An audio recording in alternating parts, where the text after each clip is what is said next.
Decine di voli cancellati oggi al Marco Polo di Tessera a causa dello sciopero di 24 ore dei lavoratori di terra che hanno aderito alla mobilitazione nazionale per chiedere il rinnovo del contratto.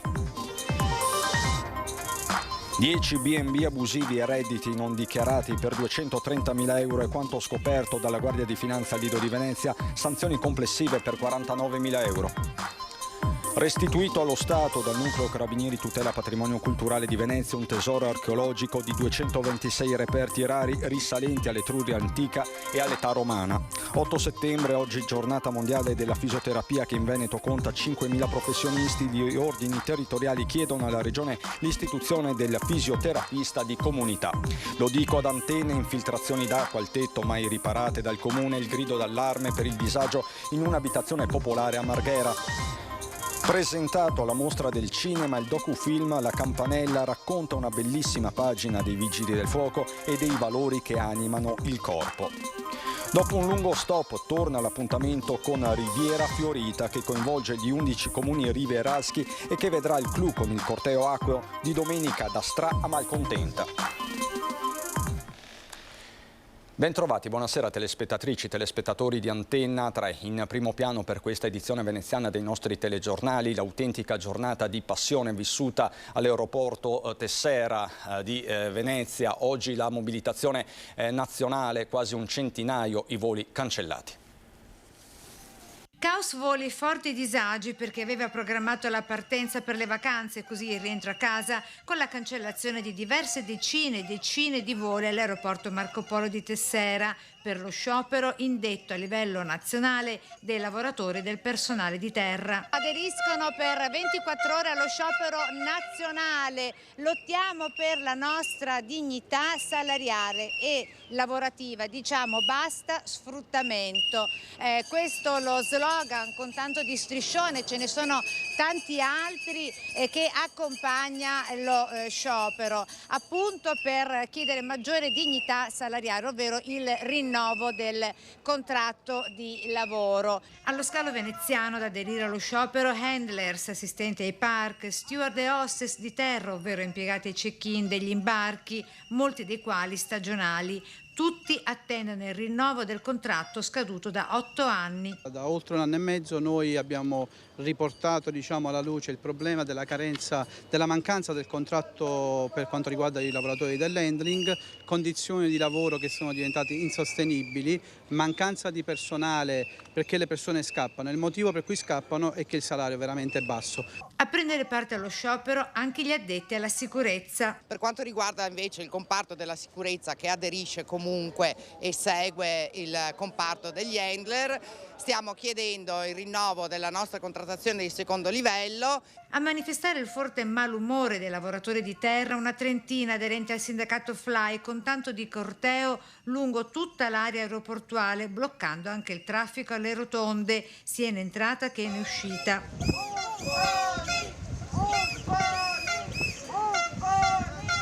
Corteo che ha raggiunto il suo scopo divenendo motivo di grande disagio e forte ira anche tra gli automobilisti che non volevano sostare lungo l'area del Marco Polo oltre i 7 minuti di sosta prevista dalla zona traffico limitato per non incappare nelle note e salatissime multe. E questo fa sì che la nostra voce possa essere ascoltata a livello nazionale.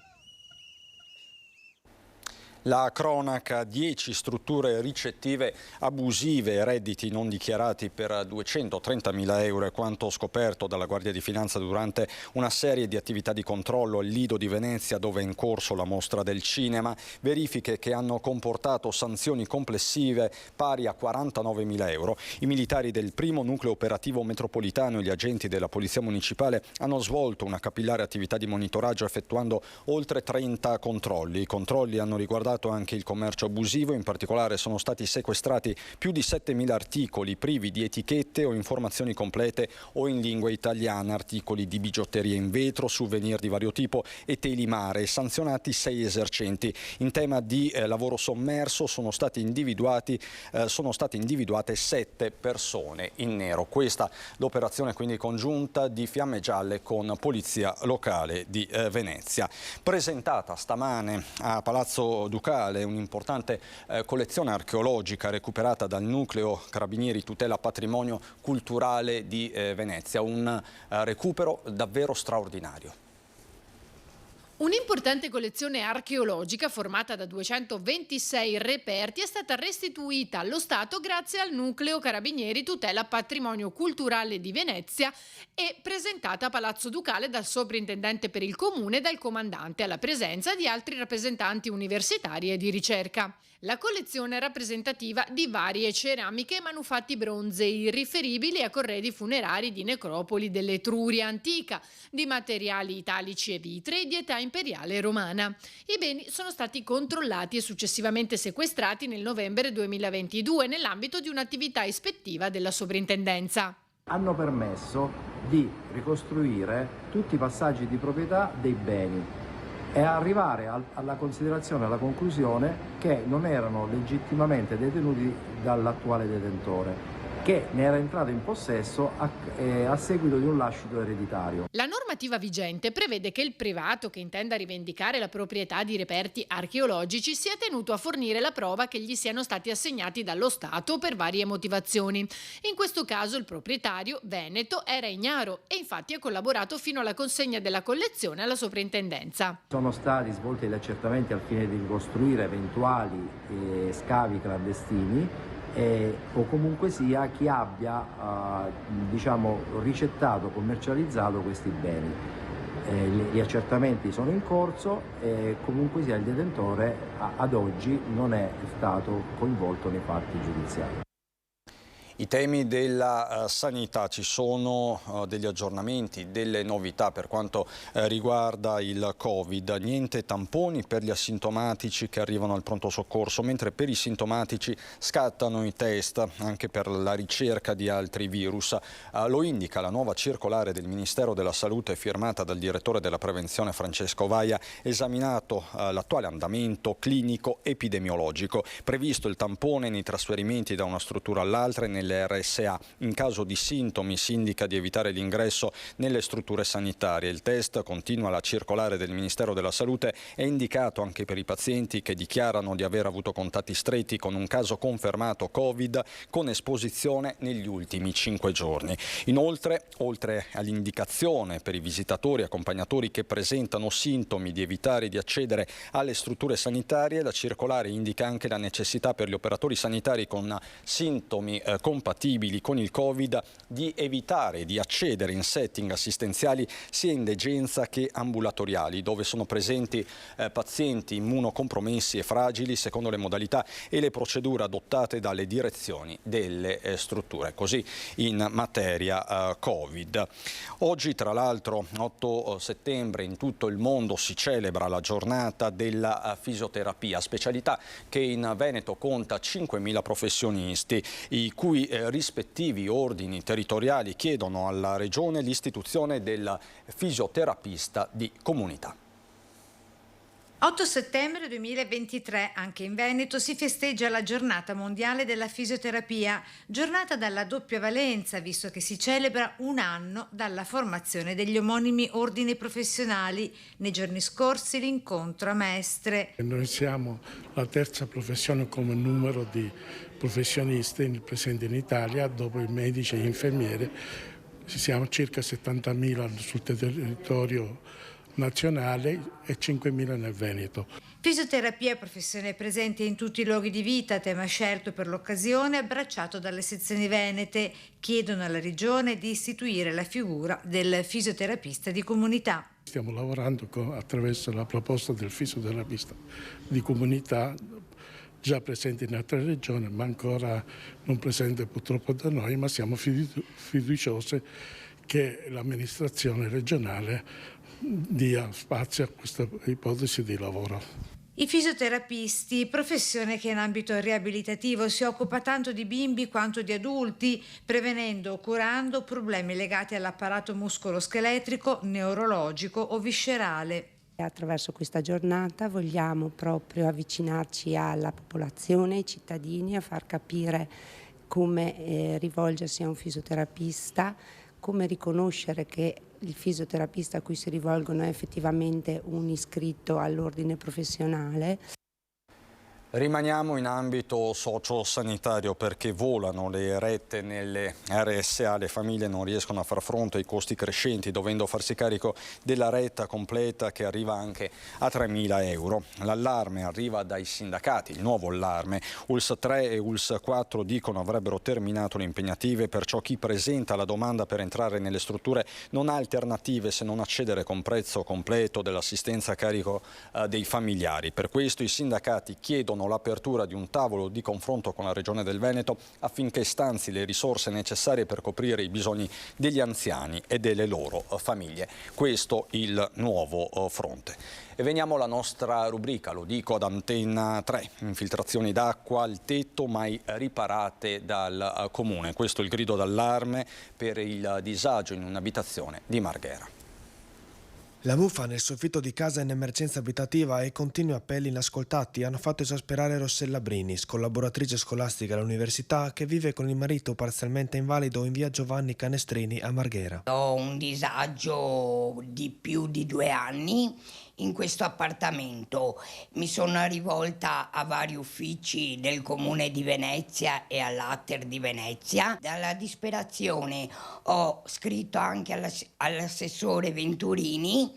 Mi ha detto: abbiamo preso in carico la sua situazione, ma ancora ad oggi vivo in condizioni di infiltrazioni forti di acqua dal tetto della camera e di tanta muffa, che non si può più vivere in queste situazioni di degrado. L'auspicio è di poter vedere presto risolti i disagi derivanti dall'umidità con un intervento pubblico. Non è che volevo un'altra casa, anche se ho fatto il bando e sono numero 67, però dico almeno che mi vengono a fare i lavori, perché così non voglio vivere.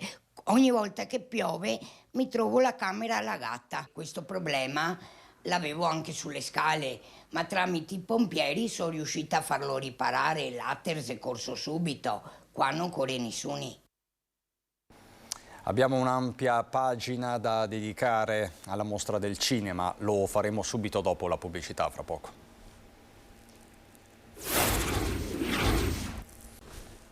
Di nuovo in diretta per parlare di mostra del cinema. Siamo alle battute finali nell'ultimo film italiano in concorso a Venezia, 80 Lubo di Giorgio Diritti, grande protagonista l'attrice veronese Valentina Bellè.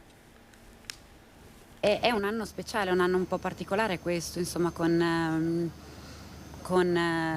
lo sciopero di SAG-AFTRA che sostengo e che sono molto contenta delle lotte che stanno facendo. Sicuramente c'è stato un attimo di trambusto quest'estate, però anche la scelta di Barbera di invitare così tanti film italiani in qualche modo mi fa molto piacere, ecco, che ci siano così tanti film italiani in concorso. Alla 80ª Mostra Internazionale d'Arte Cinematografica di Venezia, nella serata dell'ultimo film italiano in concorso, l'attrice veronese Valentina Bellè, che interpreta Margherita nel film di Giorgio Diritti, con un luminoso sorriso conquista la scena sul tappeto rosso. Il mio personaggio, Margherita, invece è un'italiana, anche lei emigrata in Svizzera durante la guerra, come succedeva molto spesso in quel periodo per gli italiani, e nel film lei in qualche modo rappresenta una possibilità di tenerezza, una possibilità ancora d'amore per Lubo e Lubo per lei. La parola al regista.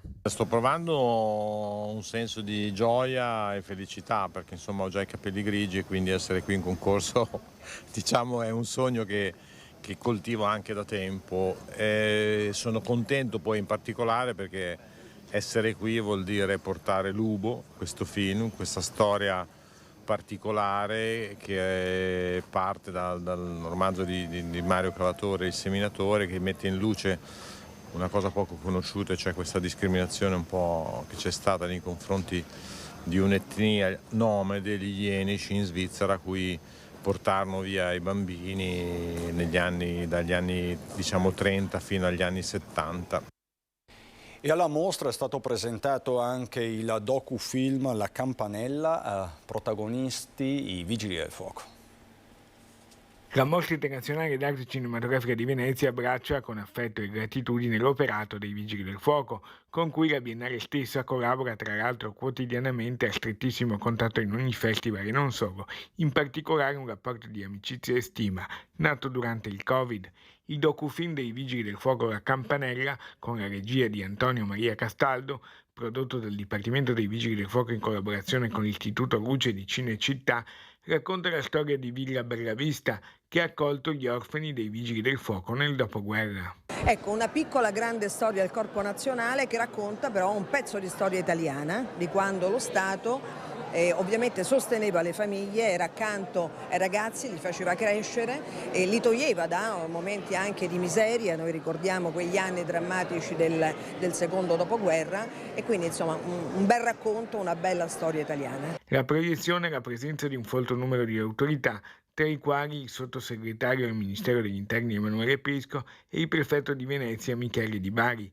Laura Lega, attuale capo dipartimento nazionale dei Vigili del Fuoco, anche a Treviso nel Veneto ha lasciato un buon ricordo. Oggi sono il capo dipartimento dei Vigili del Fuoco, ricordo veramente con affetto i miei 3 anni passati in provincia di Treviso come prefetto di Treviso, anni splendidi, straordinari, in un territorio meraviglioso. Il Ministero ovviamente non può non esserci in questa cornice importante che dà uno spazio e un riconoscimento a uno straordinario corpo come quello dei Vigili del Fuoco. È una storia bella che è stata raccontata e narrata, cioè che questa grande spinta solidaristica dei Vigili del Fuoco che negli anni 50 si sono fatti carico degli orfani, di tanti orfani, ed è uno specchio di quel tempo che è proiettato all'oggi. Ma a Venezia non c'è soltanto la mostra del cinema, c'è anche il Festival del Vetro. Sono più di 250 gli eventi proposti da oltre 200 realtà, partecipanti da 34 paesi del mondo, che celebreranno il vetro tra Murano, Venezia e Mestre dal 9 al 17 settembre. Il Venice Glass Week è arrivato alla 7ª edizione. Dal ponte di Ferro, dal ponte Toffolo a Murano, ci sono nel raggio di 1 chilometro i migliori maestri vetrai, soffiatori, alume, incisori, molatori. Murano è la capitale culturale del vetro nel mondo. Il festival diffuso di una delle eccellenze più famose di Venezia comprende centinaia di eventi tra conferenze, workshop, spettacoli e naturalmente mostre. La Fondazione Musei Civici come partecipa al Glass Week? Partecipa in molte attività, quindi come Museo del Vetro, le attività dedicate a Mestre e tutto il discorso dell'upcycling sulla sostenibilità e il riciclo del vetro legato al mondo proprio delle fabbriche del vetro. Secondo i dati resi noti dal Consorzio per il recupero del vetro, nel 2022 i veneti hanno riciclato quasi 50 kg a testa, superando di 1 chilo la media delle regioni del nord. Quest'anno la settimana di eventi di Venice Glass Week è dedicata simbolicamente al fuoco che arde nelle fornaci. È in corso di realizzazione l'ampliamento anche del Museo del Vetro per dare ulteriori occasioni di esporre e di far conoscere questa che è una realtà importantissima per la nostra città. Io ho chiesto e ho detto nell'animo dei veneziani c'è di regalare qualcosa di vetro quando si va agli eventi importanti. Facciamo in modo che diventi anche nell'animo di tutto il mondo. Nel IV secolo l'imperatore Costantino tolse le tasse ai maestri vetrai intagliatori che avevano un figlio in bottega o un apprendista. Sarebbe bello come insegnamento oggi. E torna anche Riviera Fiorita. La Riviera del Brenta si colora nuovamente di fiori, tradizione e storia con Riviera Fiorita, giunta alla 45esima edizione e che domenica con il corteo acqueo vedrà anche la prima uscita ufficiale della conferenza dei sindaci degli unici comuni della Riviera. Uno spettacolo unico, corteo d'acqua bellissimo che parte da Stra e arriva fino a Malcontenta. Tantissime imbarcazioni, tantissimi vogatori e soprattutto la magia del nostro territorio. Il corteo acqueo con un centinaio di imbarcazioni partirà alle 9:30 da Stra per concludersi a Malcontenta, unendo le bellezze di Venezia a quelle della terraferma. Non mancherà infatti l'omaggio alla venezianità più sfarzosa e aristocratica interpretata dai figuranti in abito storico del Settecento veneziano.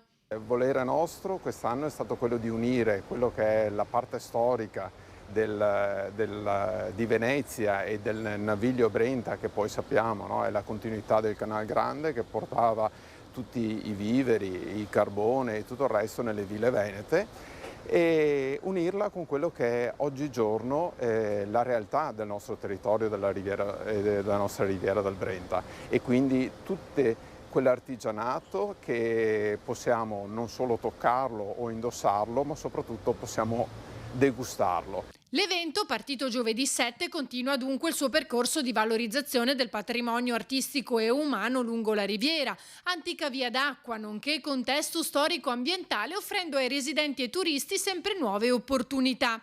Riconfermati infatti gli appuntamenti più amati, come i mini tour in gondola, le degustazioni guidate di gelato gastronomico, le passeggiate accompagnate nei centri storici e nelle ville.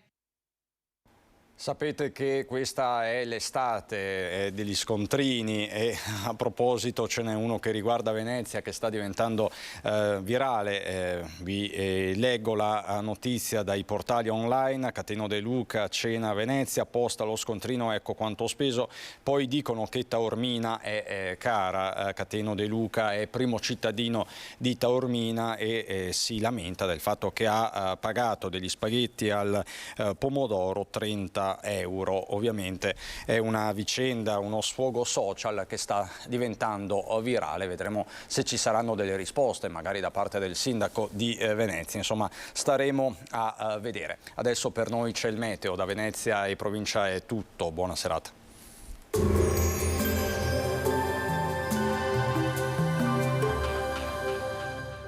Cooperativa Agricola Volpago offre carne d'eccellenza. Ci trovi a Volpago del Montello, Pieve del Grappa, Tre Baseleghe e presso lo spaccio del contadino a Dolo e Massanzago. Bentrovati al meteo. Ci attende un weekend dal sapore estivo con bel tempo e caldo in aumento. Vediamo il dettaglio di sabato 9 settembre. Sul Veneto permangono condizioni di stabilità con tanto sole e cielo in prevalenza sereno. Possibili foschie tuttavia nelle ore più fredde in alcuni fondovalle prealpini. Temperature stazionarie o in locale lieve aumento, minime sui 13-19 gradi, massime comprese tra 27 e 31 gradi all'incirca. Spostiamoci ora sul Friuli Venezia Giulia. Anche in questo caso ampio soleggiamento, cielo limpido e sgombro da nubi ovunque, piogge assenti. Temperature minime tra 16 e 19 gradi, massime sui 29-30 gradi all'incirca. Infine diamo uno sguardo alla situazione del Trentino Alto Adige. Anche qui dominerà il sole, salvo la presenza di alcune nubi basse nel corso della mattinata.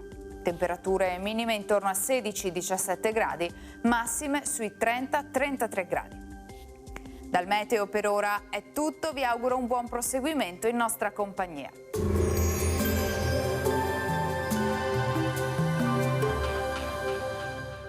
Cooperativa Agricola Volpago offre carne d'eccellenza. Ci trovi a Volpago del Montello, Pieve del Grappa, Tre Baseleghe e presso lo spaccio del contadino a Dolo e Massanzago.